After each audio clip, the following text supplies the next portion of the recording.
Alright, it is time to talk about wrestling what if today, because yeah.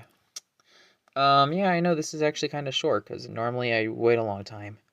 Unlike the other wrestling what ifs, this isn't going to show any clips, like any pictures of other stuff. It's just going to be the same image. This is only because it's very, I don't know. Last week's video took a lot of editing, so I don't want to do it for this week. But today we're going to be talking about what would happen if Cena turned heel and ended the streak at WrestleMania 30 instead of Brock Lesnar. So what if the one who did the 21-1 was just John Cena? What if Brock Lesnar didn't challenge the streak that night and instead John Cena decided to, and that just led John Cena to be the one who just beats Brock Lesnar, I mean not Brock Lesnar, but Undertaker, and that whole thing is just John Cena stuff. Well, I'll say what I think would happen right now. So buckle up because this is going to be a very interesting what if. So, in this alternative timeline, had this actually happened, well, how would it go? Well, I'm just going to use Adam Blampier's fantasy booking of how it went down. So, Cena wants a big WrestleMania moment, and he wants to fight The Undertaker. And instead, it's not Brock Lesnar. And that whole build-up in Adam Blampier's what if would just go the same. Cena fights Kane, Cena loses, Cena does all that. But he didn't really complete the rest of the story, so I'm just going to fill in where he originally left off. So John Cena used a chair, beat Undertaker with it, and he cheated to win and turned heel. So next night on Raw, Daniel Bryan starts out the show because in this timeline I would have him main event, not how Anna Blampier did it, where Cena main events. It's Bryan who still does it. Bryan cuts a passionate promo about his hard work and him going to the Indies and all that stuff. And then John Cena's theme hits, and it's going to be the same John Cena theme. It's all John Cena. He's still the same. He's still Super Cena. And I know a lot of people would be like, oh, make him more aggressive and all that. Here's the thing. I think it's best to keep the Super Cena gimmick as his heel run. Now, as for why, I think it would make things funnier just to see Wapadoo, and then everyone just boo him. Like, have Cena be more heelish. Have him not really be more like a strict, ruthless heel by all means, but just make him like The Miz or something, like very annoying and cocky. He's worse than he was. Like now he's a jerk. He's saying a bunch of mean stuff to all these people, and just have Cena roast Daniel Bryan and roast the fans.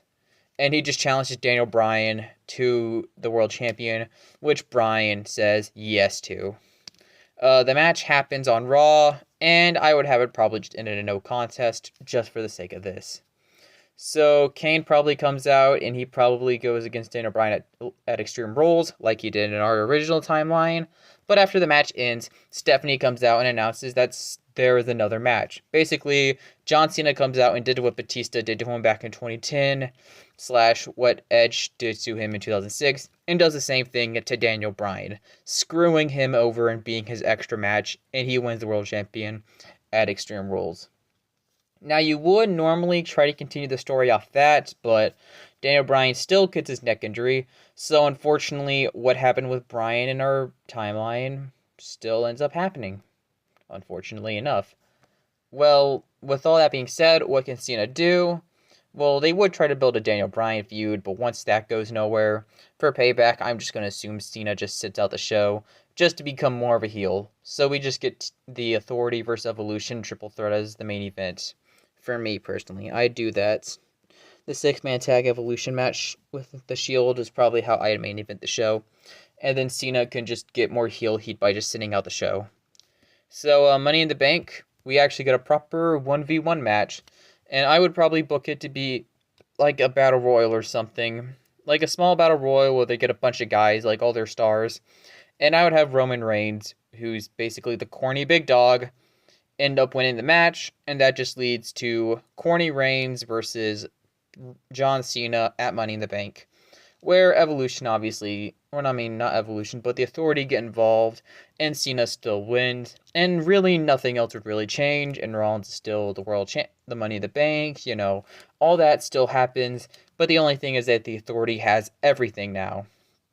So, after that point, we then get to the next show, which would be Battleground, or I would probably just book some kind of triple threat between Roman Reigns, Randy Orton, and John Cena. This is more or less just there to add more of an interest to the show, kind of making it a triple threat. I mean, in the original it was a fatal four-way, but in this timeline I'm cutting Kane out of the match. Sorry, Kane. So, John Cena, he wins the triple threat, because I would have Orton do most of the work, but Cena steals the pin, which Orton just gets completely angry about, but just sighs and leaves the ring, leaving Cena to celebrate. And Cena is just cutting a promo about how he did that all on his own. Basically ignoring Randy Orton carrying him through the match. So SummerSlam, instead, John Cena would go against Chris Jericho. Now in this timeline, now for what Brock does, I think Brock can just go against Bray Wyatt. Now, as for what Brock did for 30 in this timeline, and same with Bray Wyatt in this case, Brock, I would say just no shows at 30. I know a lot of people want to put Brock on Mania. Vince definitely would never want to miss out on a Brock Lesnar WrestleMania match. But in this case, I really don't think there's really nothing for him to do unless you can think of a match for him to do. Then by all means, maybe. And Bray Wyatt for Mania 30, he can just win the Andre the Giant Battle Royal in the place of Cesaro. And I think it can help get Bray more over, with Bray using the Wyatts to help with their whole spooky shenanigans and then cost Cesaro, and that could lead to a mini feud with Cesaro turning face.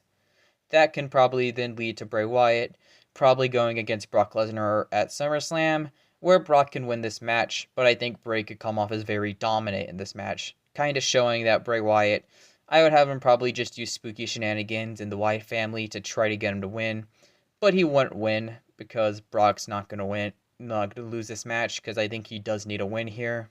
He would need one more in this case, and plus I think it could help build more into Bray Wyatt. So I think Bray can take the L here, and Jericho and Cena can main event the show, with Brock coming out at the end and attacking Jericho and Cena, showing that he wants to get the WWE Champion off John Cena. So Night of Champions, John Cena, of course, like heel Cena normally would, skip the show.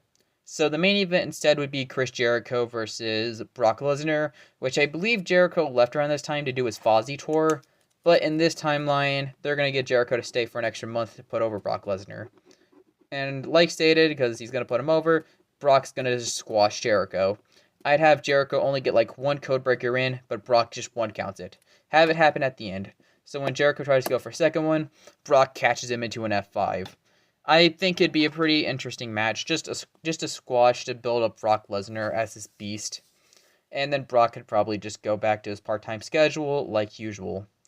Hell in a Cell, John Cena is going to sit this out, and I'm going to more or less keep everything the same, but I'm going to change the finish to Dean Ambrose versus Seth Rollins. So in this timeline, when Ambrose is about to curb stomp him, instead of Bray Wyatt, it's John Cena. Cena attitude adjustments Ambrose, and then Rollins just curb stomps him to get a win. After that, they go to curb stomp him onto the cinder blocks, but then Big Show could come out and then just saves the day, knocks out J&J Security, knocks out Kane, and scares Cena and Rollins away, and also probably Orton, who's there too. And then Ambrose can celebrate at the end with Big Show, basically to send the crowd home happy. After that would be Survivor Series, where instead, it's going to be Team Ambrose versus Team Authority. Cena, I would probably just have replaced Rusev, with Rusev probably going against some kind of babyface on the card, like R-Truth or something. I'll let you decide who goes against Rusev here. And Dean Ambrose can replace John Cena in this match. Bray Wyatt probably just, I don't think he would show up on the card. Maybe he can just be there to cut a cryptic promo like he always does. I don't know. And by that point, I'd probably just have Dean Ambrose and, like Team Ambrose would probably just be the same as Team Cena, Big Show, Eric Rowan, Dolph Ziggler, and Ryback. And then Team Authority can just be John Cena, Seth Rollins, Luke Harper, Kane, and then Mark Henry. The match mostly just goes the same, and Big Show would still do his heel turn, but I think Cena could get eliminated by Dolph Ziggler during the ending, and I think Rollins and Dolph should still be the final guys, with Sting still showing up. All that stuff still happens. After that match would then be TLC, which I would have Cena defend his belt against Dean Ambrose in a TLC match. I think this would be fitting since it gives Ambrose something to do, and I think he does deserve that main event shot for a world champion. So Dean Ambrose and John Cena can actually be a good match. I think Ambrose would lose this matchup pretty obviously here, but I think it would be a good way to give Ambrose some importance on the card. Now, as for Seth Rollins and what he would do on the card, because he originally fought John Cena, I'd probably just put him in the Intercontinental title ladder match. Maybe make it a triple threat between Luke Harper, Seth Rollins, and Dolph Ziggler, and then good old DZ can still get his win like how he originally did. After that, we move over to 2015, and it's the Royal Rumble where Brock Lesnar fights John Cena.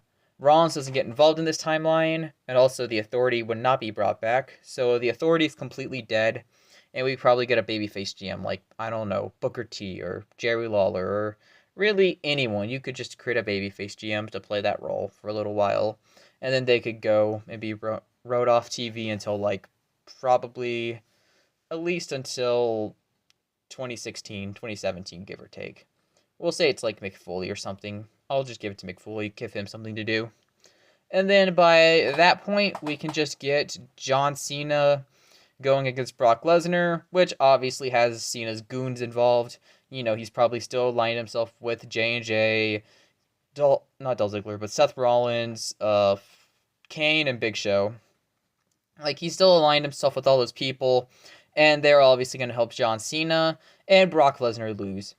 Now, Rollins in this timeline will go in the Royal Rumble, and at number 30, I would have Kane get hard busted open, and same with Big Show, so they're both written out of the match. And instead, I would have Seth Rollins be in the Royal Rumble match in Kane or Big Show's place. He enters in whatever entry one of those two did, and Dolph can enter in the other place. At number 30 will be Randy Orton, who returns. Roman's going to still win, unfortunately, but however, I would just put Randy Orton and Seth Rollins in those two guys' places, with Orton being the last one, being in the final two. And then Rollins could probably just be one of the final three. After that is Fastlane, which can be Orton versus Cena, which would be interesting to watch since we've never seen face Orton versus heel Cena. So in this timeline, I think it mostly can go the same, but Rollins is obviously just going to cost John Cena the match. I mean, not John Cena, but Randy Orton the match. So that could lead to Orton versus Rollins still happening. And we not only get that, but we would also get probably Sting, and maybe Sting could also get involved at the ending too. Same with Triple H. Hyping up to Sting versus Triple H still happening like it did in our timeline. And then by that point, that's going to lead to WrestleMania 31. And most of the card would be the same. John Cena versus Brock Lesnar would happen. Now, Rusev instead, I would probably just have the Andre the Giant Battle Royal be a United States Champion Battle Royal. So winner gets both the Andre Battle Royal and the US Champion. And Rusev would end up just winning the matchup, retaining his US title and becoming the Andre Battle Royal winner, like how he originally did. Like how all that would have happened. And Rusev would have stayed undefeated for a little longer until he could drop the belt to Roman Reigns at SummerSlam, and Roman could just drop the belts against Alberto Del Rio, and then that could just lead to Alberto Del Rio carrying the belt, and then everything just going the same as it originally did for the US title's history. And then John Cena and Roman Reigns, they have a similar match that Brock and Roman did, and Rollins would still cash in, and he would now betray John Cena. So Extreme Rules, I think, would just be a John Cena Roman Reigns match. Orton would still want to get his match with Seth Rollins. I think they'd probably just do something like that, where Orton wins a number one contender from the three of them in like a triple threat. And then after that, that leads to Payback, which could be a fatal five-way instead, with John Cena being the additional guy there. Rusev could probably just feud with someone else for the US title. And also, maybe Rusev can do the open challenge thing. But his open challenge, instead of being that he's going to be a workhorse champion, Rusev's only doing it to show how weak the roster is and how no one can lay a finger on him. You know, I think it's a good way to build him up as a top heel. So Rusev can do that whole thing, being the top heel for a little while. And then by that point, we can then just get to John Cena, who can then be into a trilogy. Instead, with Kevin Owens, he ends up going into a trilogy with Randy Orton. Now, for Kevin Owens, I think he can just debut and he can go against Roman Reigns instead. Owens can beat Roman Reigns in his debut match instead, which I still think would be a big deal, but not to the extent of beating John Cena in a debut match. And then he can lose to Roman Reigns for the last two matches. Money in the Bank, it'd probably just be someone else, like a different babyface doing that. Hard to say who can do that here. And then Cena could end up, probably Cena can go in the Money in the Bank match in Roman's place, because Orton was in that match. And Orton and Cena could take each other out together. And then after that point, we would probably just get Battleground, which would be the end of their little series, with Undertaker making his return and costing him, kind of like how he originally cost Brock Lesnar the title match against Rollins. Rollins and Brock probably would still happen, but J&J would obviously. But I feel like someone would obviously just get involved and give Rollins the chance to score a free win over Brock Lesnar. I mean, you could give the belt to Brock, but I really don't see that happening. So Rollins is going to keep the belt a little longer, and everything that originally happened to Rollins still does. So he still unfortunately has to get injured. So after that, we go to more or less just Cena's run, which I think we would have probably Big Show officially abandon John Cena somewhere down the line, probably on SummerSlam, and that could be how Undertaker wins the match. And then by that point, Kane would be the last one. And I think in the Hell in a Cell match, Kane would end up helping not John Cena, but Undertaker and Kane and Taker would both beat Cena together. But Bray Wyatt would obviously come out. The Wyatts all knock out Kane and Taker and drag them away, and that just leads to the Survivor Series tag team match that we originally had. After that, John Cena could take some time off and do his whole Hollywood stuff, because he was actually kind of starting to do some Hollywood at this point. He can still return. I don't think he would include. I would remove him from WrestleMania 32. And then he would make his big return, and he would actually meet AJ Styles, and this would instead be John Cena going back to being a heel again. So he would act like a face and respect AJ, but instead, Cena's the one who turns heel. This would end up leading to John Cena beating AJ Styles at Money in the Bank. And then by that point, John Cena could then lose the matchup at SummerSlam to AJ Styles, and then Cena could come back, officially turning a babyface. He wouldn't come back for No Mercy in this timeline. I would build him more up to happen later. I would have AJ Styles turn heel, and then Cena can come back at Royal Rumble as the good guy. And really, nothing much would really change in this timeline, with John Cena instead having a decent heel run from 2014 up until 2016. 2 years, I know that's not really too long of a heel run, but I really don't see Cena needing to be a heel for a super long time, and I feel like this is the perfect time for him to turn heel. I know there are plans of turning him heel in 2012, but in my opinion, that really wouldn't have worked. I really don't see who you could have built the top face as. I mean, sure, maybe CM Punk, but I've always thought he was a better antagonist than a better protagonist. Sheamus is just not really a top babyface, and his face run was kind of disappointing. Really, you didn't have no one to build up around it during that time. I'd say the same logic applies to 2013 as well. I really don't think it would really be that easy to do it. But by 2014, when they were trying to build up Roman as the top face and horribly failing, this could have been definitely the perfect time to push a heel turn John Cena. Granted, the Shield wouldn't have broken up fully yet, but there are still at least those 2 to 3 months left. So you could keep the Shield around while Cena's doing his heel stuff and his world title run. So, thoughts on the little video timeline? I really hope you enjoy. I'm almost very close to getting all these requests done. So, thanks for watching, and I will see you all next time.